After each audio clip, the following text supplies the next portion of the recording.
Hello বন্ধুরা, আসসালামু আলাইকুম। স্বাগতম জানাচ্ছি আমার চ্যানেলে। তো বন্ধুরা, আজকে রমজান স্পেশাল একটা মিষ্টি ডেজার্ট রেসিপি নিয়ে হাজির হয়ে গেলাম। তো বন্ধুরা, রমজানে ঝালের পাশাপাশি মিষ্টির আইটেমগুলোও কিন্তু থাকে ইফতারি টেবিলে। তো সেটার কথা চিন্তা করেই আজকে ডেজার্টটি পরিবেশন করে দেখাচ্ছি। আশা করছি আপনাদের ভালো লাগবে। তো আজকে আমি যে রেসিপিটি করে দেখাবো সেটা কাউনের চাল দিয়ে। তো বন্ধুরা, এখানে আমি নিয়ে নিয়েছি কাউনের চাল। তো কাউনের চালটা সুপার শপে, যে কোনো সুপার শপে পাওয়া যাবে। বিশেষ করে যেখানে পাস্তা জাতীয় বিষয়গুলো পাওয়া যায়, নুডলস, এগুলো সেখানে খোঁজ করলে পাওয়া যাবে। এই ডেজার্টটা খেতে ভীষণ মজার। চালগুলো কিন্তু একদমই ছোট ছোট, লাইক সুজির থেকে একটু দানাটা বড়। আমি একটু হাতে করে দেখিয়ে দিচ্ছি। তো আশা করি দেখে বুঝতে পারছেন এটা চাল, এক ধরনের চাল, কিন্তু সাইজটা একদমই এরকম মাছের চোখের মতো। তো এখানে আমি হাফ কাপ পরিমাণ নিয়ে নিয়েছি। তারপর এটা রান্না করার জন্য এখানে আমি 2 রকমের বাদাম নিয়ে নিয়েছি। এখানে আমি নিয়ে নিয়েছি চীনাবাদাম আর কাঠবাদাম, আর ছোট্ট 2টা এলাচ আমি নিয়ে নিয়েছি। এখানে নিয়ে নিয়েছি পরিমাণ মতো চিনি, আর এখানে 2 টেবিল চামচ কর্নফ্লাওয়ার নিয়ে নিয়েছি, আর এখানে দুধ নিয়ে নিয়েছি বন্ধুরা। তো আমি এখানে গরুর দুধ দিয়ে রান্না করব। আপনারা চাইলে গরুর দুধ, পাউডার দুধ উভয় দিতে পারেন, আবার গরুর দুধ দিয়েও শুধু রান্না করে নিতে পারেন, তাতেও বেশ মজা লাগবে খেতে। বন্ধুরা, গরুর দুধটাকে আমি আগে থেকেই জাল করে রেখেছিলাম সসপ্যানে করে, তো সেটা দেখিয়ে দিলাম। আর এখানে চালগুলোকে আমি খুব ভালোভাবে ধুয়ে পরিষ্কার করে নেব, এতে একটা আলতো ময়লা থাকে।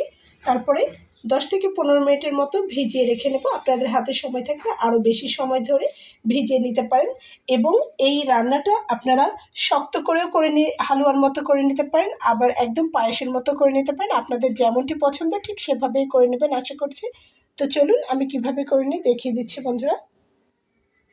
তো দেখুন, চালগুলোকে আমি এখানে ধুয়ে নিয়েছি খুব ভালোভাবে, যেমন করে আমরা চাল ডাল সাধারণত ধুই সেভাবে ধুয়ে সামান্য একটু পানি দিয়ে ভিজিয়ে রেখেছি। তো আমি এখানে নিয়েছি যতটুকু আমার প্রয়োজন ততটুকু। আপনারাও নিশ্চয়ই আপনাদের যতটুকু প্রয়োজন ততটুকু নিয়ে নেবেন। এই চালগুলোকে আমি ছোট্ট একটি হাঁড়ি অথবা কড়াই তাতে করে ফুটিয়ে নেব। যেভাবে আমরা ভাত রান্না করি ঠিক সেভাবে আগে থেকে ফুটিয়ে নেব। তো আমি এখানে একটা ছোট একটা পাত্র নিয়ে নিয়েছি, তো এটাতে দিয়ে আমি ফুটিয়ে নেব। বন্ধুরা দেখুন, আমি এখানে অল্প পরিমাণ পানি দিয়ে কিন্তু সিদ্ধ দিয়ে নিয়েছি।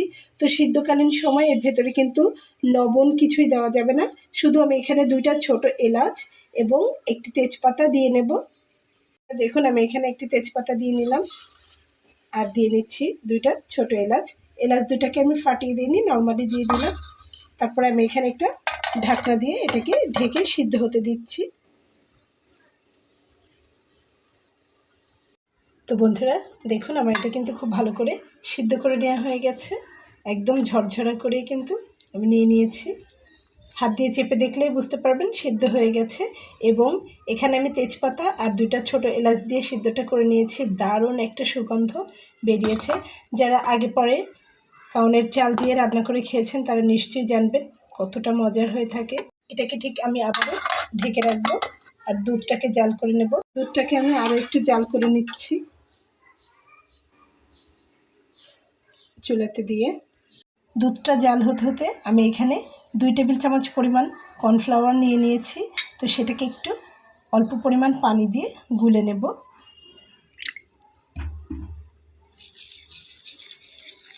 তো এই কর্নফ্লাওয়ারটা এখানে আমার আগার আগার পাউডারের মতো কাজ করবে। খুব ভালোভাবে এটা একটা থকথকা হয়ে যাবে।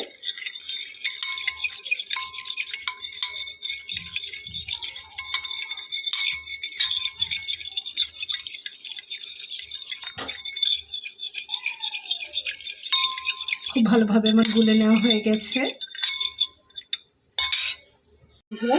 দুধটা জ্বালিয়ে কিন্তু একটু কম করে নিতে হবে, কমিয়ে নিয়ে আসতে হবে, তাহলে একটু গাঢ় হবে। পরে এর ভেতরে কর্নফ্লাওয়ারটা আস্তে আস্তে করে দিয়ে দেব।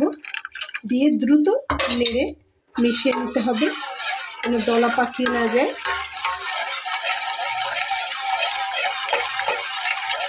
একদমই অনবরত নেড়ে নিতে হবে। তো বন্ধুরা, কর্নফ্লাওয়ারটা দিয়ে অনবরত নাড়তে নাড়তে কিন্তু এটা একটা সময় ঘন হয়ে আসবে। তো তারই মাঝখানে একটু সময় করে নিয়ে এর ভেতরে আমি চিনিটা দিয়ে নেব। তো আমি এখানে প্রায় 1 কাপ পরিমাণ চিনি নিয়ে নিয়েছি। চিনিটা আমি একবারে দিব না, খুব বেশি মিষ্টি আমি চাইছি না।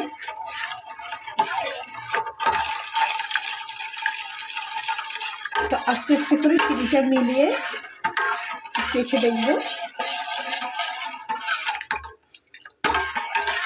আর চুলার আঁচটাকে একটু কমিয়ে দিয়েছি।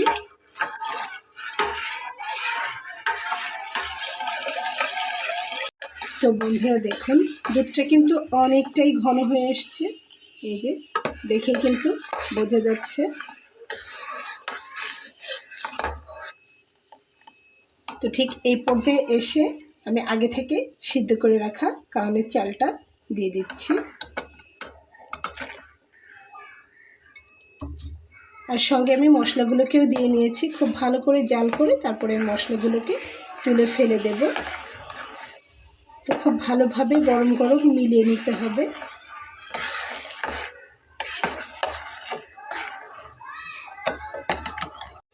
তো বন্ধুরা দেখুন, একদমই ঘন হয়ে তৈরি হচ্ছে। তো আমি এর ভেতরে বাকি চিনিটুকু অ্যাড করে দিচ্ছি।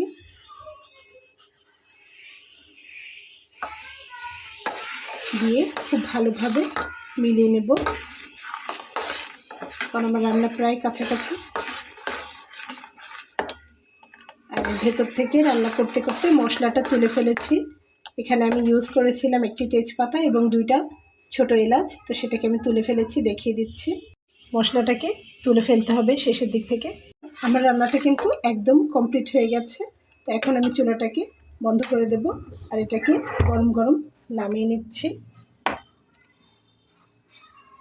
তো দেখুন, এখানে আমি কিছুটা বাদামকে কেটে কেটে নিয়েছি। আর এখানে আমি একটা স্টিলের বাটি নিয়ে নিয়েছি ছোট সাইজের। তো আমি গরম অবস্থাতেই বাটিটাতে কিছুটা ঢেলে নেব, তাতে করে এটা ঠান্ডা হয়ে গেলে কিন্তু এই বাটির আকারটা ধারণ করবে। তো চলুন আমি করে দেখাচ্ছি। আপনারা চাইলে যে কোনো সাথে এটা করে নিতে পারবেন। পুডিং তৈরির পাত্রে, কেক তৈরির পাত্রে আপনারা কিন্তু এটা করে নিতে পারবেন। তো বন্ধুরা দেখুন, আমি ঢেলে নিয়েছি আর উপর থেকে আমি বাদাম ছড়িয়ে দিচ্ছি। এটাকে একটু ঠান্ডা হতে দিলেই বসে যাবে। যেভাবে ঠিক পুডিংটাকে আমরা ঢেলে নিই ওরকম করে ঢেলে নেওয়া যাবে। যেহেতু এখন গরম রয়েছে, একদম থকথকা হয়ে যাবে। তো আশা করি বুঝতেই পারছেন। তো যেহেতু এটা গরম রয়েছে, আমি আপনাদেরকে এক্ষুনি ইনস্ট্যান্ট দেখাতে পারছি না। এটা ঠান্ডা হওয়া পর্যন্ত অপেক্ষা করতে হবে বন্ধুরা। তো বন্ধুরা দেখুন, এটাকে জমতে সময় দিতে হবে। তো যেহেতু আমার হাতে অতটা সময় নেই, আমি অল্প একটু ঠান্ডা করে নিয়ে নিয়েছি। আপনারা চাইলে ঠান্ডা করে ফ্রিজে রেখে একদম পুডিংয়ের মতো করে কেটে পরিবেশন করতে পারবেন। তো আশা করছি বন্ধুরা রেসিপিটা আপনাদের ভালো লেগেছে। রেসিপিটা যদি ভালো লেগে থাকে তাহলে আমার এই ছোট্ট চ্যানেলটিকে সাবস্ক্রাইব করে সঙ্গে থেকে যাবেন। দেখা হবে পরবর্তীতে নতুন কোনো রেসিপি নিয়ে। সেই পর্যন্ত ভালো থাকবেন। আর এটা কিন্তু মুখে দিলে একদম মিলিয়ে যাবে, দারুণ স্বাদের। অবশ্যই বাসায় একবার ট্রাই করে দেখবেন বন্ধুরা।